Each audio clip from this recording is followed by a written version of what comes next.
And tonight on the program, we'll be examining Nigeria's continued battle against terrorism, the recent rescue of victims from Boko Haram captivity, and growing concerns over school abductions across different parts of the country.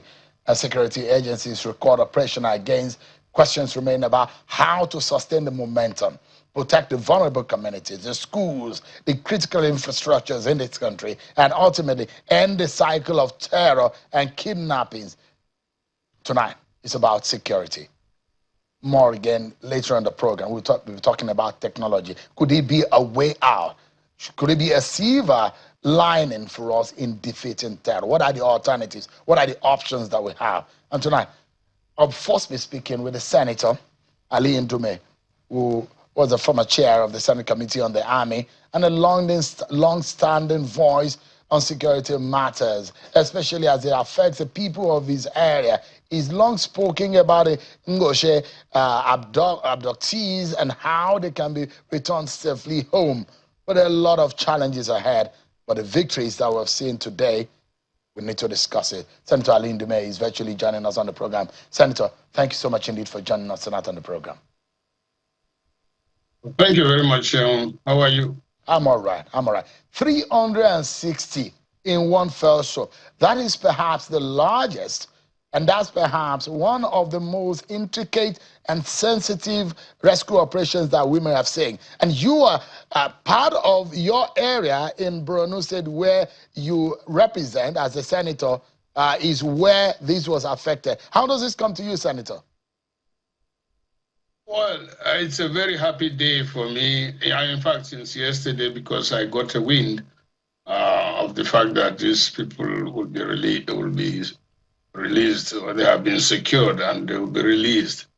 And that was what exactly happened. And I'm also aware of the effort, deliberate effort, intelligent effort, cooperative effort that the military, Air Force, and other security agencies have been making in order to rescue the victims.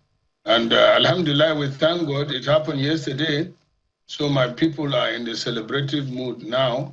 They are back safe, and they are being profiled, and they have been moved to join our people that are staying in the camp in Pulka. And the government is doing everything to put the destroyed, the burned down town of Ngweshe back so that the people will go back.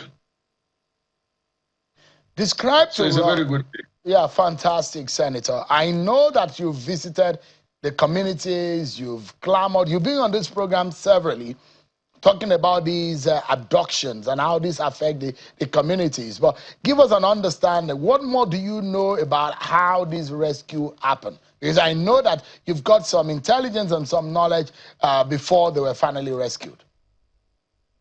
I don't think, Sean, it's fair for me to be disclosing all these security issues that we've been sharing with the Army and other intelligence agencies so that it will not sabotage the pending efforts that they are making. Remember, we still have over 40 children from Musa still in my senatorial district that are in captivity.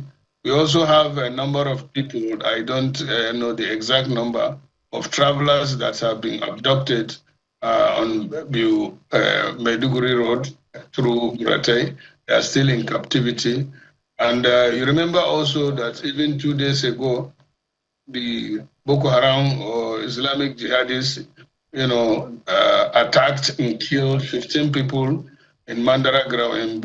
So disclosing all this type of information on the TV is not the right thing to do, especially when they are relying on even this television and the other informants that they have within us to perpetuate their criminality.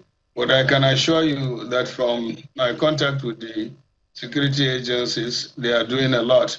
All they need is encouragement, funding, and I said equipment. Or if they have the equipment, which with the limited one that they used to rescue these victims, they can do a lot. And not only doing a lot, they can bring this thing to an end. I still say it, the Nigerian Armed Forces need team. training, equipment, ammunition, and motivation. That's all they need. But give us an understanding, this particular how long were they in captivity? How many more people are we expecting?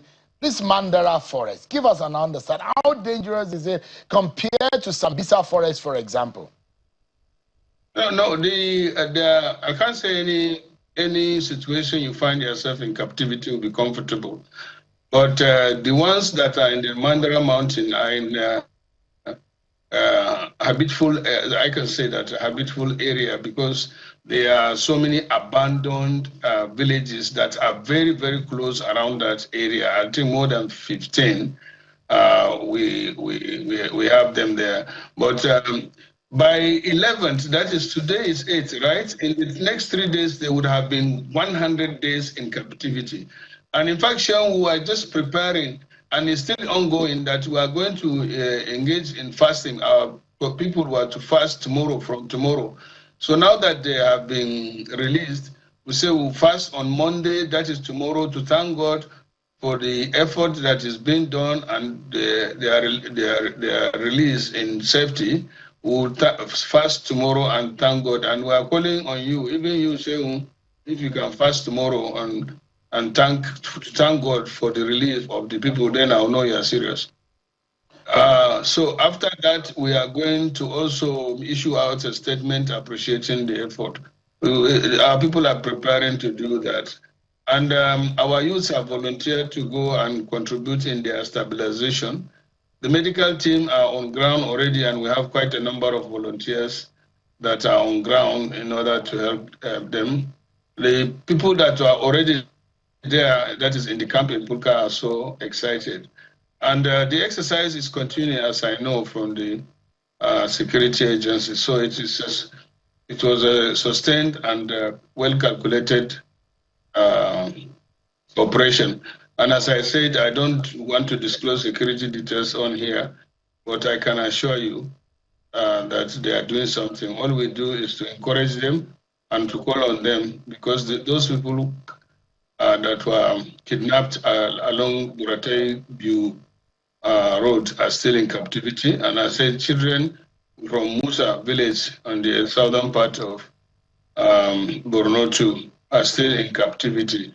And the saddening thing is that they include toddlers, small children. I don't know how they are being treated and what are the conditions. Give us an understanding, because there are, concerns that there is a resurgence of this insurgency in the northeastern region, especially Borno State. And you can see a lot of efforts being made in building schools, infrastructure, the hopes of getting the community people back into their homes and restarting their lives after many, many years of Boko Haram dealing a great blow on Borno State and some of these rural communities. But we're hearing about the resurgence. What is causing this return? Is it solely the Boko Haram insurgent, or we've seen some international dimensions? Maybe there's some of these insurgents are also that are being empowered locally or internationally. What exactly is the dynamics on the ground that you can tell us? You are the representative of the people there, and your territory is really under a big blow by the terrorists. What is going on? What do we know now? What are the dynamics? Well, you're asking a question that is supposed to be directed to a specialist. I think they are coming to discuss with you. For me, I'm a representative of the people. All I can say is what I know as a senator from that place and as indigent from Goza and citizen of Borno State. Actually, what happened in last 2 months or thereabout, there were Benishek, many areas were attacked by it was a kind of revenge mission, prepared revenge mission, supported by possibly external bodies. But as I said, the solution to this is to really act decisively on this issue of insecurity, which is now, unfortunately, is expanding to other zones. In fact, the safest zone that we know in part of Nigeria relatively is southwest, But you know what is happening there now. Kidnapping has resumed, killing ruthlessly like they are doing in the Northeast. So it's a national calamity. It's a national problem that with the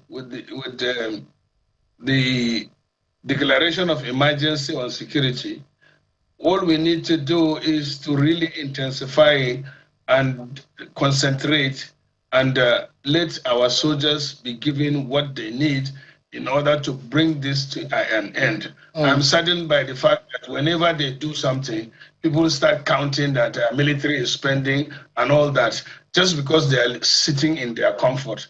If most of these people that are making noise on the TV know the circumstances under which our military and other security agencies are operating, they will contribute from their personal money to ensure the success of this. It is because they are safe now that they are talking about but Senator, yeah, my question earlier is the concern of whether or not some territories within Borno State and some part of Northeast is partially being controlled by some of these insurgents. Are there efforts to fully take over this from the insurgents? No, not control as such, because I know everywhere in Borno State, I don't think there's any local government that there is no presence of military or civic authority. But there are so many places, including my local government, that people are not have not been resettled. I think the highest number of villages or local towns that were resettled is my local government. I think the governor has assisted and resettled over 12 communities. And even those communities, they have, intermittent attack by these terrorists in order to push them out. Back to where these people are coming from, that is the victims. We have, as I said, after Ngoshe, the only town from the Goza East that people who are resettled back is that of Ngoshe. They really, really want to go back. So the governor facilitated. We returned them, and they stayed there. They even had two farming stations, and they are only asking for more expansion then because more people are trying to go back. Then suddenly, this issue happened. Even now, as I'm speaking to you, those that have been relieved yesterday, if you ask them to go back to Ngoshe tomorrow, they will prefer it than staying in Pulka. So, and there are military presence because the military was under pressure and they had to tactically withdraw that time. But now they have gone back in full. And the state government is doing everything to build back the houses that were destroyed completely. And I think they have gone far. But the state resources is not enough. And that's why I was calling on humanitarian housing. NEMA has stepped in by sending food relief and food items to them. But a lot needs to be done so that it will send a clear message to even the terrorists that even you come and destroy this place, we'll build it back and go back there and then prepare more for you. They are getting weaker and weaker. If there is a special operation in the Mandara Mountain, I'm telling you that with serious operation, they can be cleared. Especially now that they are the ones only there, you can take them down completely. And even if there is some casualty or collateral damage, that's normal in wartime. So this is now the chance. With the intelligence, if there is a combined operation, continuous operation, even 1 week we can clear the Mandara Mountain. I know what I'm talking about, but they have to have what it takes to do this. All right. And they are ready to do this. Senator, let's look at it in this way. A lot of efforts are being made. And there are those who are concerned that, for example, if you look at those who are rescued now, there are those who are saying that maybe there are some monies that are being paid for their rescue. To your own knowledge, how much do you think goes to get these people out? No, I don't think so, honestly, unless somebody has more information better. Because I'm interacting with them. Most of the military security personnel are not supporting exchange of money, so I don't think so.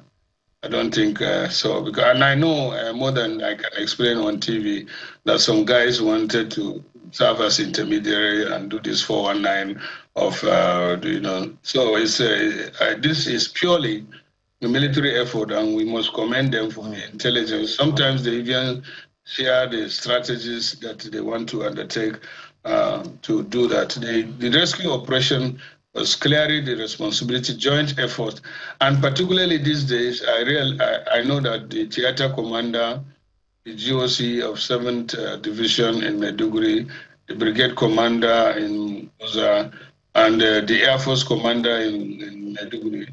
All of them are, working jointly, and even the police and the SSS, they are working jointly. So they took a long time planning and then strategizing and getting all the necessary information before this action was taken. Earlier than that, Senator. Earlier than that, they used to bring are you hoping? Yeah, are you hoping that the Americans can, because the Americans have reacted in Sokoto twice now. The Americans have joined help in the attack on terrorists. Are you hoping that the Americans can also help to clear the Mandara Mountains, the Sambisa Forest, and all the enclaves where some of these insurgents are? Are you hoping that maybe that kind of action can come from Donald Trump and his men on the ground? Well, I'm hoping that they will even go, as I said earlier, long time before, when the issue of Americans coming in since last year. I say I wish they can even go and establish their base on the Mandara Mountain, drive away all those the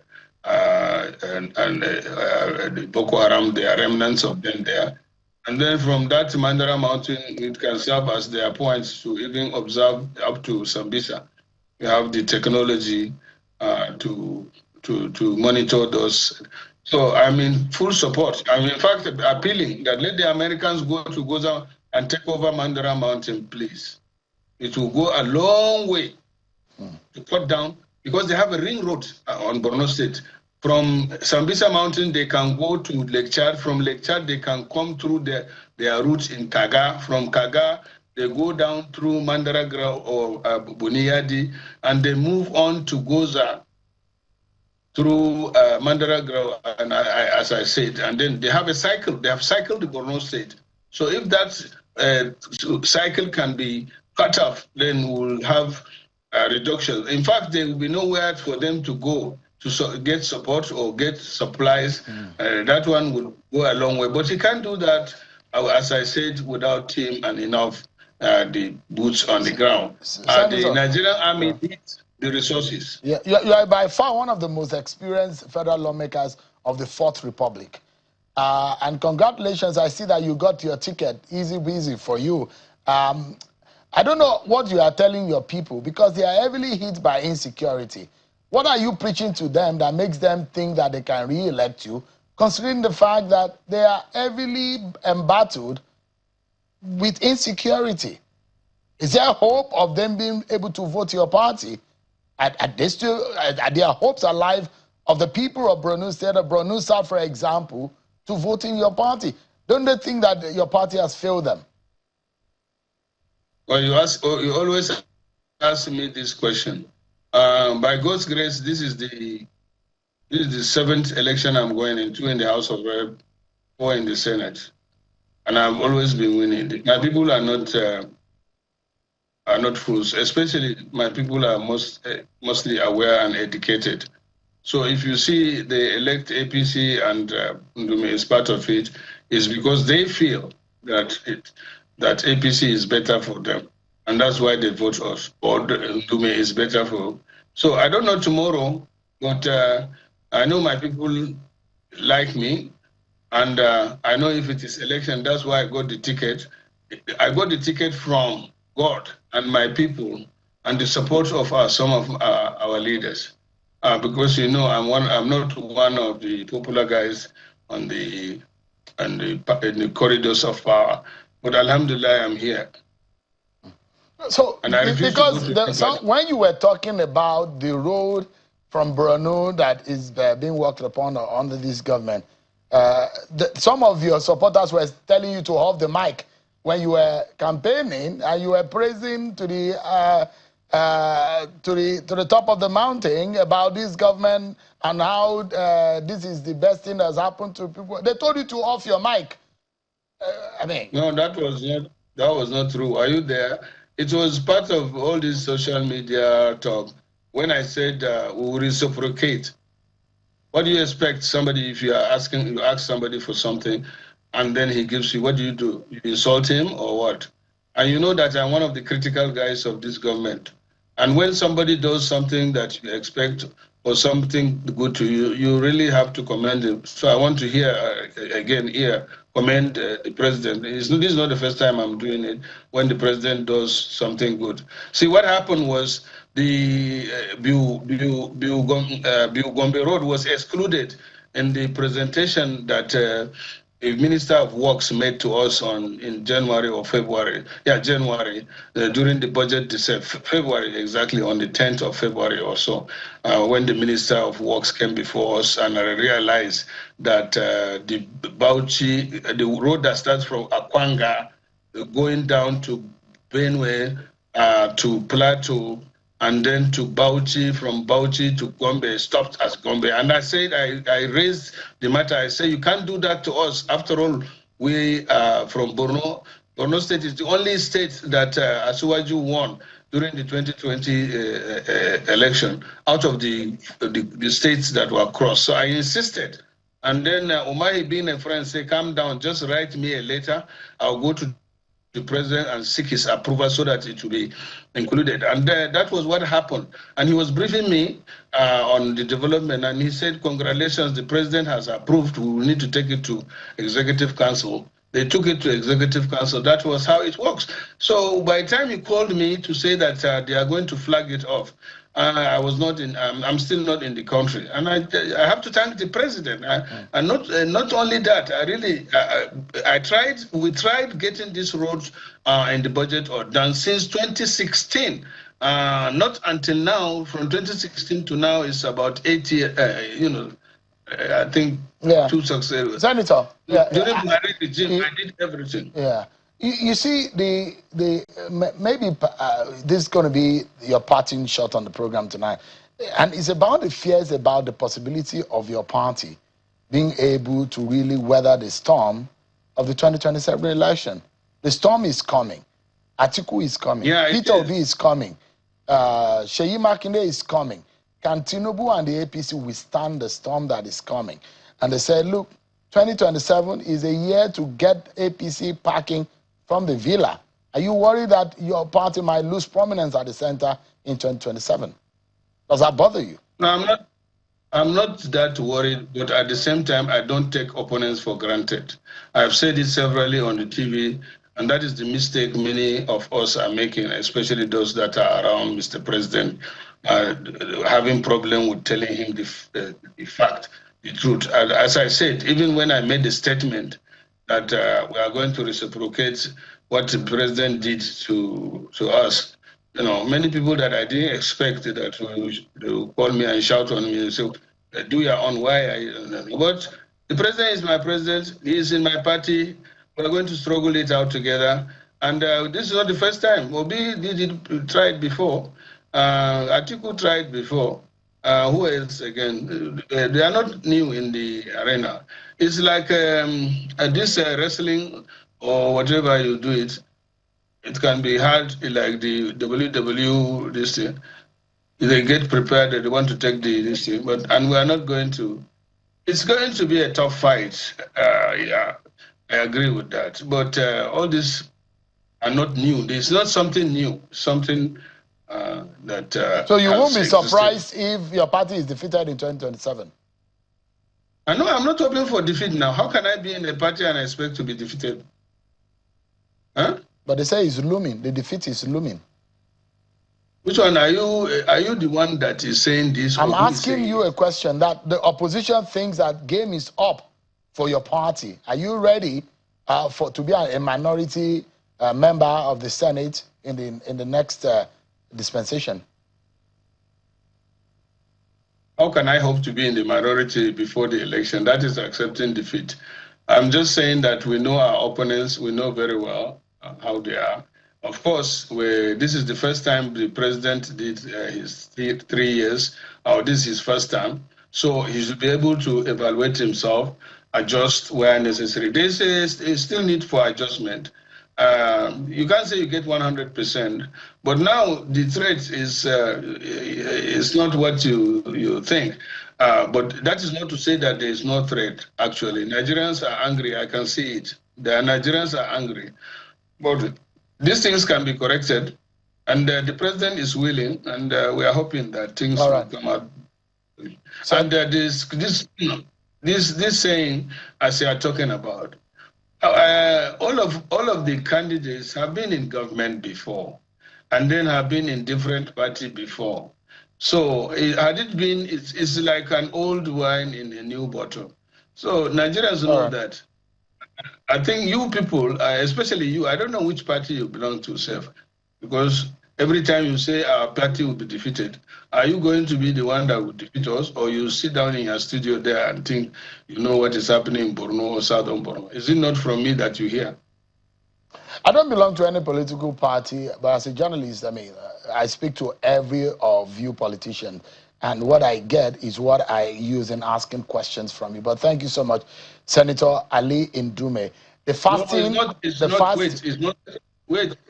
The fasting that you talked about, I will join in tomorrow, and thank God for the safe release of 360 victims. That is a lot. That is a lot. And thank you so much indeed. Joseph Ali Ndume, who has promised that he's probably going to return to Christianity after his conversion. But thank you so much. I don't go back and forth, but I can be Yusuf. But thank you so much. Joseph Ndume, that's the name I'm giving you. So you can add it to your former names. All right. Thank you so much indeed, Senator Ali Ndume, for talking to us. Senator Ali Ndume is Senator. Normally you end it up like that. Senator Ali Ndume representing Borno South in the National Assembly.